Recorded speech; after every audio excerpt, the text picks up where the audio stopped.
পানামার পতাকাবাহী করাচি চট্টগ্রাম রুটের প্রথম জাহাজ এমভি ইউয়ান জিয়াং ফা ঝাং করাচি বন্দর থেকে দ্বিতীয় ট্রিপ নিয়ে বন্দরে ভিড়েছে।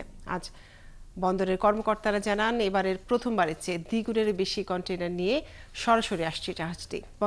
বন্দরের কর্মকর্তারা আরও জানান, এতে বাংলাদেশের আমদানিকারকদের কন্টেইনার প্রতি অন্তত $300 সাশ্রয় হচ্ছে।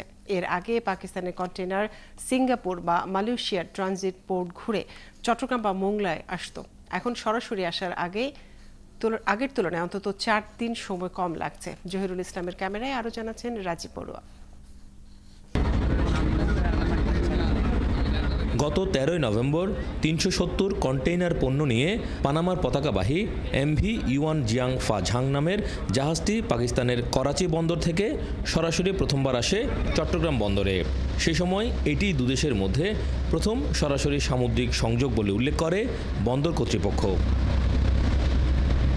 পোশাক শিল্পের কাঁচামাল, রাসায়নিক ও ভোগ্যপণ্য নিয়ে 1 মাস পর আবারও চট্টগ্রাম বন্দরে ভিড়তে যাচ্ছে করাচি বন্দর থেকে পণ্য নিয়ে আসা সেই জাহাজটি। এতে থাকছে 8 শতাধিক কন্টেইনার, যা গতবারের চেয়ে দ্বিগুণ। দুবাই থেকে কিছুটা লোড হয়েছে 105 বক্সের মতো, আর বাকিটা সবটাই করাচি থেকে, প্রায় 675 বক্স। তো এর মধ্যে বেশিরভাগ পণ্য হচ্ছে বাংলাদেশের জন্য, যেমন soda ash, sugar, potato, garments accessories, এই সমস্ত পণ্যাদি আছে, লুব্রিক্যান্ট অয়েল আছে, মার্বেল স্টোন আছে। কাস্টমস কর্মকর্তারা বলছেন, বিভিন্ন দেশ থেকে পণ্য নিয়ে আসা যে কোনো জাহাজের মতো ওই জাহাজটিকেও নিয়ম অনুযায়ী পরীক্ষা নিরীক্ষা করা হবে। যেগুলি আমাদের সিলেকশনের মধ্যে থাকে সেগুলি আমরা এক্সামিন করি, তারপরে স্ক্যান হয়, নানান ধরনের মেজারমেন্ট আমাদের আছে, তারপরে পণ্যগুলি খালাস হয়। এবং গতবার যেটা এসেছিল তখন তো বন্দর পোর্ট অথরিটি সহ আমাদের প্রতিনিধি সহ সেইটা ভিজিট করা হয়েছে। করাচি রুটে কন্টেইনার জাহাজ পরিষেবা শুরুর পর দ্বিতীয় ধাপে বেড়েছে আমদানি পণ্য আনার হার। ব্যবসায়ীরা বলছেন, দুবাই করাচি চট্টগ্রাম রুটে জাহাজ চালুর ফলে নিঃসন্দেহে আমদানিকারকদের সময় ও পণ্যের ভাড়া সাশ্রয় হবে। এটা ডকুমেন্টেড, এগুলো আমাদের কাস্টম কর্তৃক ইন্সপেকশন করার পর কিন্তু এগুলি ছাড় করা হয়। তো সুতরাং এখানে লুকোচুরি করার কোনো সুযোগ নেই। যেই সমস্ত দেশের সাথে আমাদের সুন্দর স্বচ্ছভাবে ব্যবসা করার সুযোগ আছে, সেগুলিকে আমাদের দেশের ব্যবসায়ীরা সেই উদ্যোগগুলোকে ব্যবহার করা উচিত। করাচি চট্টগ্রাম রুটে কন্টেইনার জাহাজ চলাচল চালু করে দুবাই ভিত্তিক সংস্থা ফিডার লাইন্স ডিএমসিসি। বাংলাদেশে তাদের shipping agent Regency Lines. Rajib Barua, 71, Chittagong. জাহাজের আরো খবর জানাতে আমাদের সাথে চট্টগ্রাম থেকে যুক্ত হচ্ছেন সহকর্মী প্রণবেশ চক্রবর্তী। প্রণবেশ, জাহাজে কি কি পণ্য এসেছে এবং পণ্য খালাসে কত সময় লাগতে পারে, সেই সাথে জানাবেন যে এই যে করাচি থেকে বাংলাদেশে সরাসরি পণ্য আনা নেয়াতে আমদানি রপ্তানি বাণিজ্য কিভাবে লাভবান হবে, ব্যবসায়ীরা কি বলছেন?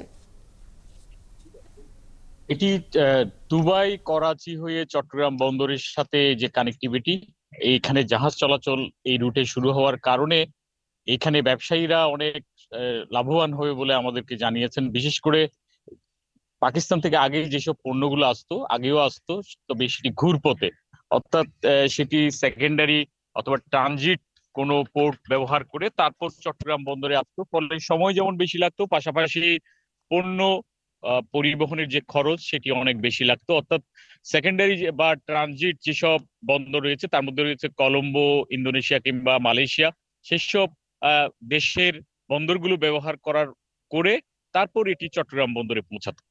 আর এখন দুবাই, করাচি এবং পাকিস্তানের করাচি এবং চট্টগ্রাম বন্দর সরাসরি সংযুক্ত হওয়ার কারণে এখন সময় বাঁচছে, পাশাপাশি পণ্য পরিবহনের খরচ অনেকটাই কমে যাচ্ছে।